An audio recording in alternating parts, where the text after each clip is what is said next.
नमस्कार। कल का दिन यानी 23 अप्रैल 2026 यह तारीख पश्चिम बंगाल के चुनावी इतिहास में शायद हमेशा याद रखी जाएगी। इस दिन जो हुआ वो सिर्फ पहले फेज की वोटिंग नहीं थी। देखिए जो आंकड़े सामने आए हैं ना, वो सिर्फ बड़े नहीं, वो ऐतिहासिक हैं। तो चलिए आज इसी की गहराई से पड़ताल करते हैं।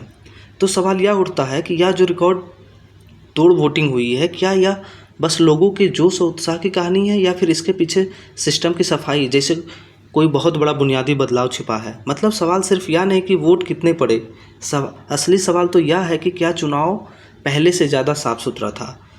शाम 5 बजे तक का आंकड़ा देखिए, 89.9%। मतलब सोचिए, लगभग 90%।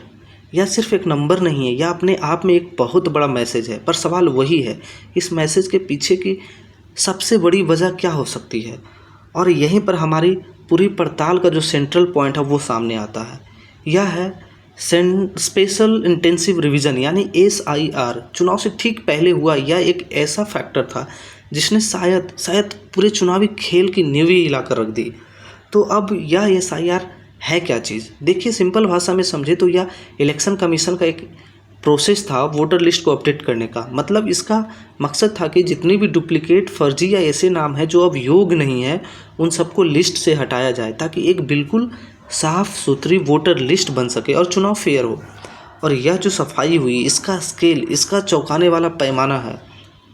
वोटर लिस्ट से 1-2 हज़ार नाम नहीं बल्कि पूरे 91 लाख नाम हटा दिए गए। सोचिए इतनी बड़ी संख्या, इसने तो चुनाव के पूरी समीकरण को ही जड़ से बदल कर रख दिया गया। अब देखिए इस पर दो बिल्कुल अलग अलग कहानियां हैं। एक तरफ इलेक्शन कमीशन जिसका कहना है कि भाई एक फेयर इलेक्शन के लिए फर्जी और अवैध नामों का हटाना तो ज़रूरी था, और दूसरी तरफ है विपक्षी दल जिनका दावा है कि यह सफाई नहीं थी बल्कि असली वोटर्स को जानबूझकर लिस्ट से हटाया गया। तो यह तो थ्योरी की बात है, पर ज़मीन पर क्या हुआ? पोलिंग वाले दिन की हकीकत क्या थी? सुबह 7 बजे से पोलिंग बूथों पर जो माहौल था, जो उत्साह था, वो ज़बरदस्त था। ज़रा वोटिंग की रफ्तार पर नज़र डालिए। सुबह 9 बजे करीब 19%, फिर 11 बजे तक यह 41% हो गया, दोपहर 1 बजे तक 62% हो गया, और शाम 5 बजते बजते यह आंकड़ा लगभग 90% पहुँच गया। इसे सिर्फ टर्न आउट नहीं कहलाता है, इसे कहते हैं मास पार्टिसिपेशन। मतलब लोग घरों से निकले और उन्होंने बढ़ चढ़कर हिस्सा लिया। और यह जोश कुछ जिलों में तो और भी ज़्यादा देखने को मिला है। जैसे दक्षिण दिनाजपुर में देखिए 93%, कुछ बिहार और बांकुड़ा में आंकड़ा है 92%, मुर्शिदाबाद में 91%। इससे एक बात तो बिल्कुल साफ है, लोग बहुत बड़ी संख्या में बाहर आए और उन्होंने अपना वोट डाला। इस बार माहौल में एक और बड़ा फ़र्क था, वो था सेंट्रल सिक्योरिटी फोर्सेस की मजबूत मौजूदगी। हाँ, मुर्शिदाबाद और वीरभूमि जैसे कुछ जगहों पर झड़पें तो हुई, लेकिन अगर हम पिछले चुनाव से तुलना करें तो कुल मिलाकर यह दिन कहीं ज़्यादा कंट्रोल और कम हिंसा वाला रहा। चलिए अब आते हैं उस सबसे बड़े सवाल पर जिसका सबको इंतज़ार है। इस रिकॉर्ड तोड़ वोटिंग के पॉलिटिकल सिग्नल क्या है? यह जो लहर उठी है, यह आखिर किसके पक्ष में जा रही है? वोटिंग वाले दिन ही एक बड़ा पॉलिटिकल दावा भी सामने आया। शुवेंदु अधिकारी जी ने कहा बीजेपी बड़ी जीत दर्ज करेगी। जाहिर है यह बयान एक तरह का कॉन्फिडेंस तो दिखाता है, लेकिन क्या यह असली संकेत है या कहानी कुछ और है? चलिए इसे थोड़ा और गहराई से समझने की कोशिश करते हैं। देखिए इस बारे में एक बड़ी दिलचस्प थ्योरी है।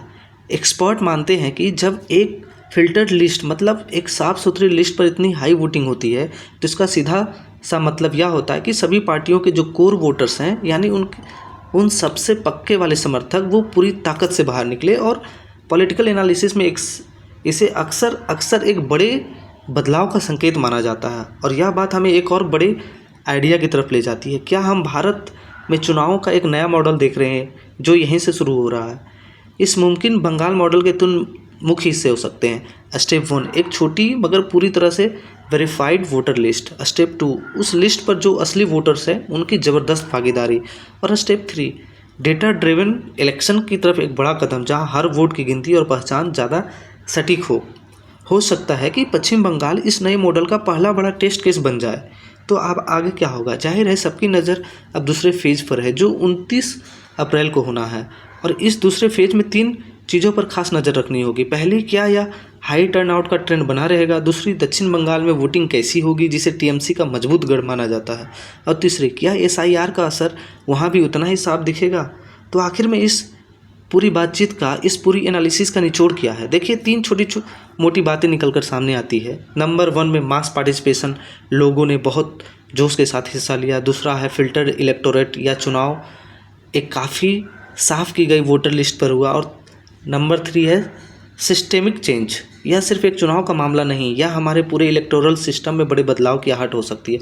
और यही बात इस चुनाव को सबसे ज़्यादा ज़रूरी बना देती है। हो सकता है कि पश्चिम बंगाल 2026 यह तय कर दे कि आने वाले वक्त में भारत में चुनाव कैसे कराए जाएंगे। नतीजे तो 4 मई को आएंगे, लेकिन असली कहानी वो तो अभी से लिखी जानी शुरू हो गई। चलिए फिर जब 26 मई को अप्रैल को इसका नया सेकेंड फेज़ की वोटिंग होगी, फिर उसका एनालिसिस हम देखेंगे कि क्या होता है। जय हिंद।